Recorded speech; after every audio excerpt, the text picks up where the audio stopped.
3 फरवरी 2022 को आपका board exam conduct कराया जाएगा। यानी 3 फरवरी 2022 को आप केमिस्ट्री का बोर्ड एग्जाम देने वाले हैं। जी हाँ बिल्कुल, यानी आपके पास जो टाइम है काफी लिमिटेड टाइम है। आपके पास मात्र कुछ ही दिन बचे हुए हैं, कुछ ही डेज बचे हुए हैं। तो आप इन दिनों को कैसे उपयोग करेंगे, इन दिनों में आप प्रीपेयर कैसे हो पाएंगे बोर्ड एग्जाम के लिए। तो अभी भी आप अगर सिलेबस में पढ़े हुए हैं तो आपको वहां नहीं होनी चाहिए। यानी आपको जो क्वेश्चन कवर करनी चाहिए, जो चीज पढ़नी चाहिए, सारे इंपॉर्टेंस क्वेश्चन को कवर करनी चाहिए हर एक सब्जेक्ट का। ठीक है, जैसे कि आपका 3 फरवरी को एग्जाम है केमिस्ट्री का, तो आप केमिस्ट्री का क्या करेंगे, रिवाइजिंग करेंगे, प्लस जितने भी इंपॉर्टेंट क्वेश्चन से बनते हैं, एमसीक्यू बनते हैं, सब्जेक्टिव क्वेश्चन बनते हैं, वो सारी चीज को कवर करनी चाहिए। तो आज के इस वीडियो में मोस्ट इंपॉर्टेंट यानी वायरल प्रश्नों को सॉल्व करेंगे, जो वायरल हो चुका है। ये क्वेश्चन काफी इंपॉर्टेंट है और यहां से बार बार क्वेश्चन बोर्ड एग्जाम में रिपीट किए गए हैं। ठीक है, अगर आप क्वेश्चन बैंक को उठा करके देखेंगे तो आपको सेम टू सेम क्वेश्चन से देखने के लिए मिलेंगे और बहुत सारे क्वेश्चन आपको बोर्ड एग्जाम में यहां से देखने के लिए मिलेंगे। इसलिए मैं चाहूंगा कि आप सभी क्वेश्चन को कवर करेंगे, कोई भी क्वेश्चन को मिस्टेक नहीं करेंगे। ये सभी क्वेश्चन आपके लिए सेलेक्ट किया गया है, ये सभी क्वेश्चन आपके लिए सेलेक्ट किया गया है और बोर्ड एग्जाम में 100%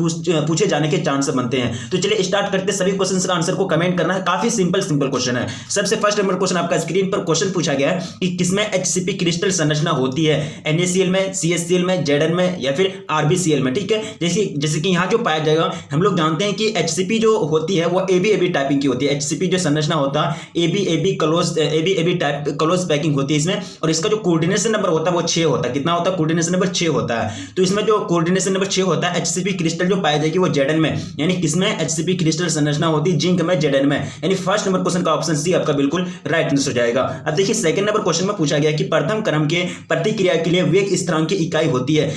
सिंपल सा फॉर्मूला हम लोग जानते हैं कि K बराबर मोल पर पावर 1 - n लीटर पर पावर n - 1 पर सेकंड। ठीक है, जहां n जो इंडिकेट करता है वो किसको इंडिकेट करता है, यानी वो क्रम को इंडिकेट करता है, ऑर्डर को इंडिकेट करता है। तो अगर हम लोगों को फर्स्ट ऑर्डर का निकालना है K का वैल्यू, तो n के जगह हम लोग क्या रखेंगे, n बराबर 1 रखेंगे और K का जो फॉर्मूला है मोल पर पावर 1 - n लीटर पर पावर n - 1 पर सेकंड, वो अप्लाइड करेंगे। तो फाइनली जो आपका आंसर निकलेगा वो पर सेकंड निकलेगा। कितना निकलेगा, पर सेकंड, और पर सेकंड को पर समय टाइम यानी पर टाइम भी आप लिख सकते हैं। तो ऑप्शन ए आपका बिल्कुल करेक्ट हो जाएगा सेकंड नंबर क्वेश्चन का। अब चलिए थर्ड नंबर क्वेश्चन की ओर बढ़ेंगे। काफी सिंपल क्वेश्चन है और बार बार पूछा गया है। यहां से जो क्वेश्चन है वो बोर्ड एग्जाम में बार बार रिपीट किया गया है, इसलिए आप एक झलक सभी को क्वेश्चन को कवर करेंगे, सभी क्वेश्चन को एक झलक याद रखने का प्रयास करेंगे। हाँ, अगर मिस्टेक हो भी जाता है तो तुरंत उसका क्या करेंगे, स्क्रीनशॉट लेंगे। तो थर्ड नंबर क्वेश्चन आपका स्क्रीन पर क्या पूछा गया है कि निम्न में से कौन एक अवरोधक है, यानी which of the following is an insulator. Insulator का मतलब समझते हैं, अवरोधक किसको कहता है, जो अपने से होकर के इलेक्ट्रॉन को पास होने नहीं देता है, जो अपने से होकर के इलेक्ट्रिसिटी का मतलब जो प्रवाह होता है उसको विरोध करता है, उसको मतलब रोकता है, उसको क्या बोलते हैं, अवरोधक बोलते हैं,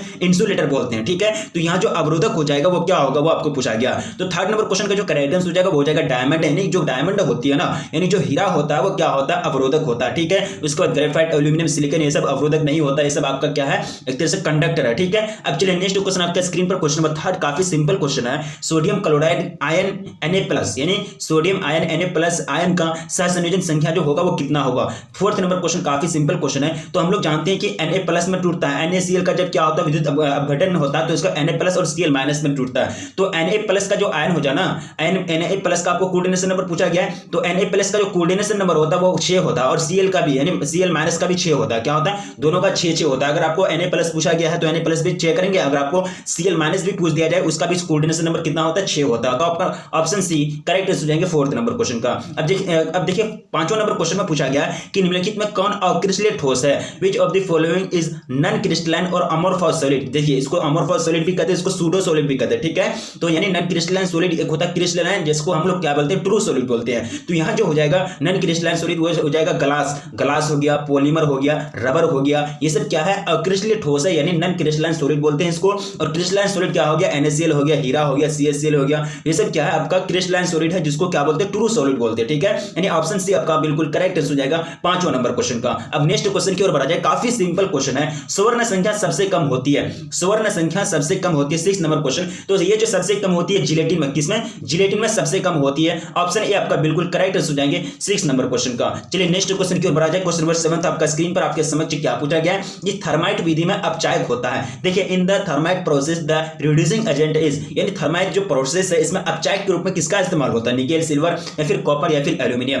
तो 7 तक जो करेक्ट आंसर हो जाएगा वो हो जाएगा एल्यूमिनियम। किसका, एल्यूमिनियम का अपचायक रूप में थर्माइट विधि में प्रयोग किया जाता है, यूज किया जाता है। ठीक है, तो आपका ऑप्शन डी बिल्कुल राइट हो जाएंगे 7 नंबर क्वेश्चन का। काफी सिंपल क्वेश्चन है, जो भी क्वेश्चन मिस्टेक होता है तो स्क्रीनशॉट लेंगे। अब अगर अभी आपके पास मिस्टेक होता है तो अभी आपके पास अगर मिस्टेक होता है तो आपको याद रखना हर हाल में जरूरी है, क्योंकि यहां से क्वेश्चन से पूछे जा चुके हैं। ये जो सेट है, ये बिहार बोर्ड का तरफ से जारी किया गया। ठीक है, चलिए नेक्स्ट क्वेश्चन आपका स्क्रीन पर, क्वेश्चन नंबर 8 काफी सिंपल क्वेश्चन है, मोस्ट पॉपुलर क्वेश्चन है, बार बार रिपीट किया जाता है कि सल्फाइड एसिड के सांद्रण की कौन सी विधि है। यानी सल्फाइड एसिड के सांद्रण की विधि है झाग उत्प्लवन या फिर भर्जन या फिर विद्युत अपघटन या फिर बेसमीकरण। तो हम लोग जानते हैं कि सल्फाइड एसिड के सांद्रण की जो विधि है या उसको क्या बोलते हैं, फिन उत्प्लवन विधि, या फिर उसको क्या बोलते हैं, झाग उत्प्लवन विधि भी बोलते हैं कि फ्लोटेंस प्रोसेस। इसमें सल्फाइड एसिड का क्या किया जाता है, सांद्रण किया जाता है। ठीक है, यानी ऑप्शन आपका ए बिल्कुल करेक्ट हो जाएंगे 8 नंबर क्वेश्चन का। नेक्स्ट क्वेश्चन आपका स्क्रीन पर कैसीट्राइड एसिड का है। कैसीट्राइड एसिड का किसका है, मैग्नीज का है, निकेल का है, एसबी का है, जिसको क्या बोलते हैं, एंटीमनी बोलते हैं। इसके बाद टीन का है। ठीक है, तो हम लोग पढ़े हैं कि कैसीट्राइड जो वो एस का, वो टीन का, एसन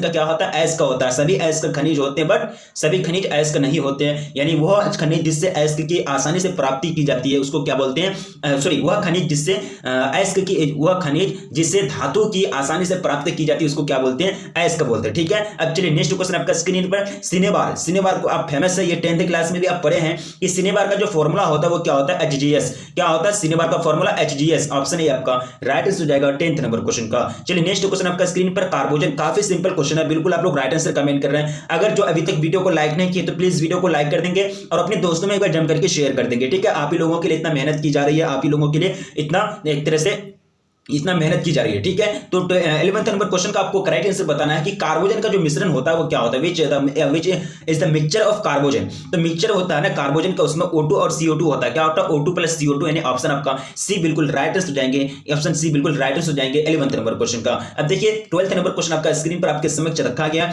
COEN2 के कितने समावयवी संभव है, यानी आइसोमर कितना पॉसिबल है, how many isomers are possible in COEN2Cl2। तो आइसोमर जो इसमें पॉसिबल है, टोटल आइसोमर्स जो इसमें देखने के लिए मिलेंगे लगभग कितना, 4, यानी 4 आइसोमर्स, यानी ऑप्शन बी राइट हो जाएंगे 12th नंबर क्वेश्चन का। अब देखिए 13 नंबर क्वेश्चन में आपको Fe का परसंकरण पूछा गया है। ये आपका जटिल अयौगिक है, यानी कम्प्लेक्स कंपाउंड है, K4FeCN6 में। तो Fe का आपको क्या पूछा गया, परसंकरण यानी हाइब्रिडाइजेशन पूछा गया, सॉरी। तो हाइब्रिडाइजेशन तो इसका निकलेगा, सॉरी, D2sp3 कितना निकलेगा, D2sp3 निकलेगा अगर आप फाइनली हाइब्रिडाइजेशन निकालेंगे Fe का ये कंपाउंड में, ये कम्प्लेक्स कंपाउंड में। ऑप्शन आपका डी बिल्कुल राइट आंसर हो जाएंगे 13 नंबर क्वेश्चन का। अब चलिए 14 नंबर क्वेश्चन आपका स्क्रीन पर आपके समक्ष पूछ रहा है कि निम्न में से कौन संघनन बहुलक है। ठीक है, क्वेश्चन देख लिए, थोड़ा सा आप आंसर देखिए, टेफ्लॉन या फिर पॉलीस्टायरीन या फिर PVC या फिर डायक्रोम। तो संघनन बहुलक यानी कंडेंसेशन पॉलीमर जो है वो कौन सा है, वो आपको पूछा गया 14 नंबर क्वेश्चन में। तो ये डायक्रोम जो है वो क्या है, कंडेंसेशन पॉलीमर है, यानी संघनन बहुलक है। ऑप्शन डी आपका राइट आंसर हो जाएगा 14 नंबर क्वेश्चन का।